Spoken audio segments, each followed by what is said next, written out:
Wow. Okay, so the image is pretty striking, isn't it? Cuba Gooding Jr., Yeah. you know, the Oscar winner, always known for these, like, electric performances. Mm-hmm. High energy. Totally.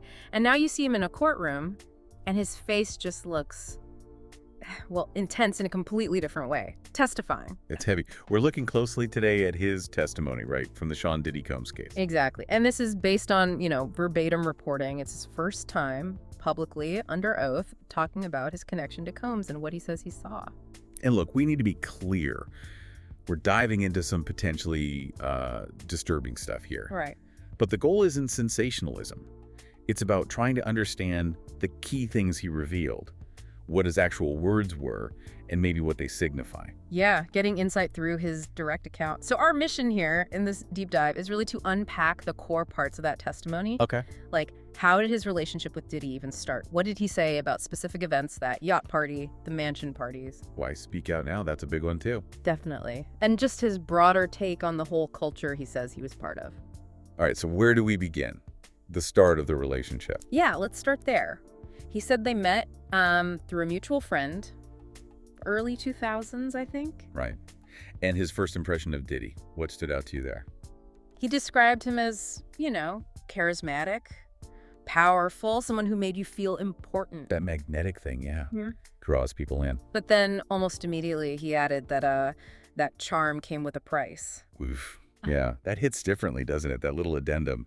It sort of casts a shadow right away. Totally. It feels like he's setting a tone, like this isn't just a story about glamour, there's something else underneath. Foreboding, almost. Yeah. Suggesting that initial appeal wasn't the whole picture. And that complexity, it really comes through when he talks about that infamous yacht party. Right. He initially thought it was just, another industry party. Yeah, just another party. But then he mentions Diddy kept repeating this phrase to him, I got something special for you. And Gooding found that unsettling. Deeply unsettling, he said. The repetition, the vagueness, it just felt off. Yeah, it creates this weird pressure, doesn't it?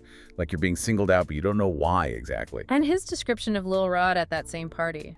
What did he say there? He described him as quiet, watching everything, seemingly scared, like he felt he didn't belong. Wow, that paints a picture.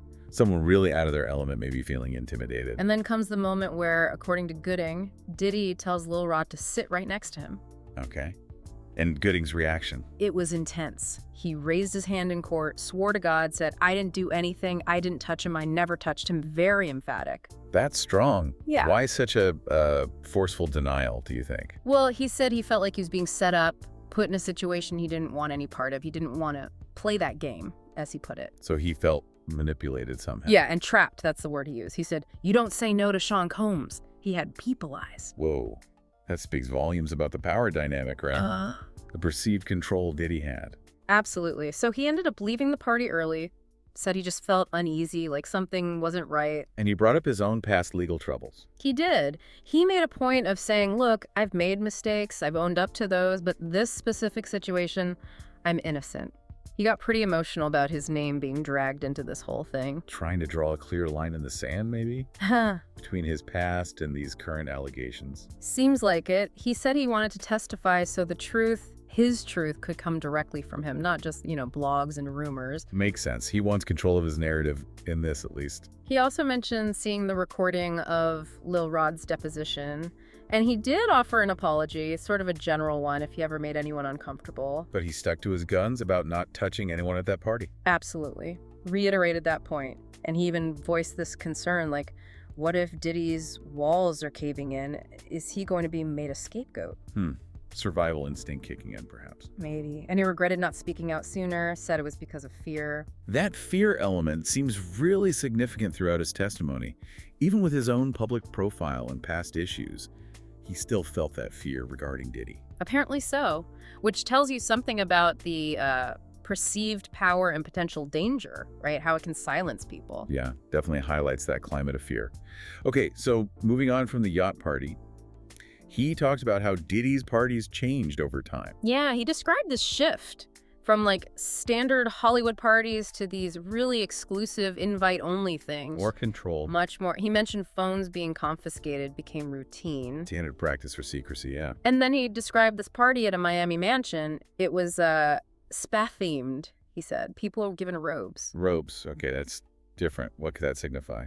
It's hard to say for sure. Maybe creating a weird sense of uniformity, blurring identities. He just said stepping inside felt like entering another world. Another world. And he insisted he wasn't speaking out for himself, right? For redemption? No, he was clear about that. He said it's about stopping what he believes is still going on. Okay. And then he starts describing things he heard and saw indirectly. Yeah, that's a good way to put it. He talked about hearing screams, crying, Oh, wow. seeing women being rushed out through back doors. He admitted he didn't see physical harm directly, but he said, I knew, or maybe we all knew. That's chilling. The implication being that something terrible was happening just out of sight, and maybe people looked the other way. That's the sense you get. Fear of losing access, maybe? Self-preservation? And then the detail about people who just stopped coming to the parties. Right. Mostly women, he said. They just never came back. And his understanding of why changed over time. Yeah. He initially thought, oh, maybe they just didn't like the party. But now he believes they were warned off, threatened, silenced somehow. That's a heavy implication. That people could just disappear from that circle if they caused trouble or saw too much. It really underscores that power imbalance he kept mentioning. So why speak out now? What was the catalyst? He mentioned his son, that having a son was a primary motivator. Protecting the next generation. Yeah, and this realization he had, silence doesn't protect anyone. It only makes the monsters bolder. Powerful statement. He also found it strange, he said, that after his own scandals, when a lot of people avoided him, Diddy kept reaching out. Oh, why did he think Diddy did that? He suspected Diddy thought maybe because they'd both been through public scrutiny that Gooding would protect him. Like, hey, we're in this together kind of thing. Interesting. Like Diddy saw him as a potential ally or someone who wouldn't talk? Possibly. Then there was this photo he mentioned from the Bahamas, 2013. What about it? It showed guests who looked underage. He said he didn't realize their age at the time, but seeing the photo now haunts him. Why? Because he looks happy in the picture, carefree, while potentially, young people around him might have been in a bad situation. That disconnect between the surface and the reality. Exactly. And during a court recess, a microphone apparently caught him whispering, "God forgive me." Wow. Wow. That speaks volumes about his current state of mind regarding all this. Yeah. And then he described this one specific event, a memory that really stuck with him. Diddy's LA house. Okay, what happened there? Another party, NDAs involved, masks even. Masks. Okay, more secrecy. Yeah. And he said he heard a girl scream upstairs down a hallway. Oh, no. He went towards the sound, saw a security guard slamming a door shut. Did he ask what was going on? He tried, but the guard just said, "This room's off limits, Mr. Gooding." Then what did he do? He walked away, said nothing. And he says that inaction, that specific moment, haunts me the most. I can only imagine that feeling of seeing something wrong and not intervening, that would stick with you. He feels profound regret. And he connects that moment and others like it to the lawsuits that came out later.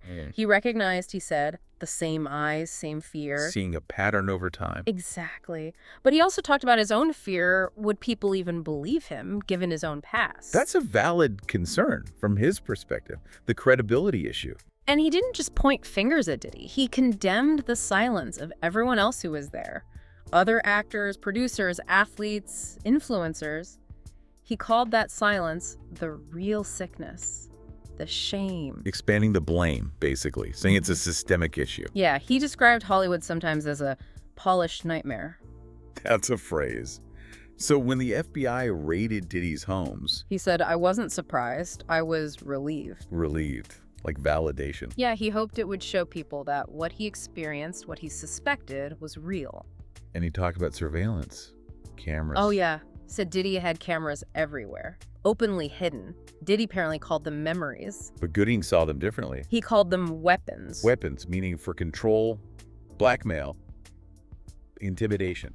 That's the implication, like they could be used against people. He also mentioned phones being searched if left behind at parties. Wow.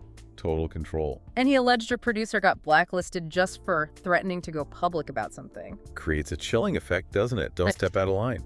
Totally. And he recalled Diddy saying something to him once, disguised as, like, bonding. Something like, "We're both survivors, man. We've seen too much. People like us. We gotta stick together." Sounds less like camaraderie and more like a veiled threat. Like, keep your mouth shut. That's how Gooding seemed to take it. He knows testifying now means he'll probably be dragged through the mud all over again. But he's doing it anyway. Yeah. He insists he's owning his past, but this testimony is about something bigger. A system, a sickness, a machine that feeds on silence and thrives on fear. That seems to be his core message, exposing a whole system. He gave another specific example, too. A bet after party. Atlanta, 2014. Okay, what happened there? Said there was this basement club area. He saw a young girl, possibly underage, he thought, dancing on a table. He saw Diddy gesture towards her. Then security took her to a side room. And Gooding said he never saw her again. Oh, that's deeply disturbing. He expressed huge regret for not reporting it, talked about how he rationalized it away at the time, but deep down he knew it was wrong. That internal conflict again, knowing versus acting. And he made this point about the industry that the real currency isn't money, it's secrets. And Diddy had leverage because he knew people's secrets. Secrets is power. That makes a scary kind of sense in that context. So wrapping up his testimony, his final messages were pretty powerful. He hoped people would understand that the truth matters. Regardless of who's telling it. Yeah, and that making past mistakes doesn't mean you can't stand up for others now. That silence just makes things worse, makes you complicit. Taking responsibility then, both for his past silence and his current action. Exactly. He admitted his past fear, his selfishness, but claimed he's changed. He hopes his testimony helps prevent future harm. Seems like he found it kind of resolved. Did he add anything else? Actually, yeah. After another court break, he apparently felt he needed to say more. Oh, like what? He described another event, a retreat, Hollywood Hills. Said there was a weird tension, masks were handed out again, and he saw something in a back wing of the house. People lined up like cattle, he said. Diddy overseeing it like a king overseeing a ritual. Lined up like cattle. That's horrifying imagery. Yeah. And then he said security cornered him, warned him, "You didn't see anything, Gooding. That's the rule. You want to keep working, right?" A direct threat to his career. Chilling. Absolutely chilling. It just reinforces that whole code of silence, the pressure. And he brought up other people who were there. Yeah, he said it's devastating now to see people who were at these events publicly denying everything, claiming they knew nothing. He called out that hypocrisy. That must be incredibly frustrating for him. You'd think so. He mentioned another memory too, Vegas this time.